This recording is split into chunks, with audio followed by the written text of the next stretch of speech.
হ্যাঁ জি, বন্ধ করার পূর্বে আপনি ধরেন যে 7 জন আছেন, 7 কেজি নিয়ে নিলেন, একটা মাইপে নেবেন, আবার ওইভাবে নেবেন, ইনসাফের সাথে কোনো সমস্যা নেই।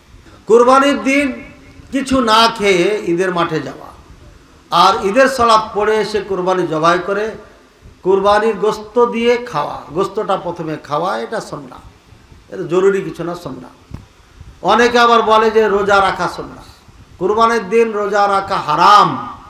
2 ঈদের দিনে, ঈদুল ফিতরের দিন রোজা রাখা হারাম, সেদিন খাইয়া যেতে হবে। আর এদিন না খেয়ে যাবেন, আয়সা কুরবানি খাবেন, কুরবানি গোস্ত দিয়ে খাবেন, পারলে, না পারলে তার করার কিছু না। এটা পারবেন কখন? যখন আপনি সুন্নাত তরিকায় ঈদের সালাত পড়বেন। সুন্নাত তরিকায় কি? সূর্য উঠে ধরেন যে 7টায়, তাহলে আপনাকে 7টা, 7:30টায় সালাত শুরু করতে হবে, আধা ঘন্টা পর। 25 মিনিট, আধা ঘন্টার পরই জামাত শুরু করতে হবে, এটাই সুন্নাহ, এটাই টাইম ঈদের। দেরি করার অনুমতি আছে, জায়েজ আছে, কিন্তু সঠিক সময় এটা। এরপরে তাহলে আপনি সঠিক সময়ে এসে কুরবানি দিয়ে আরামে নাস্তার টাইমে আপনার নাস্তা তৈরি হয়ে যাবে। আল্লাহ আমাদের তৌফিক দান করুন।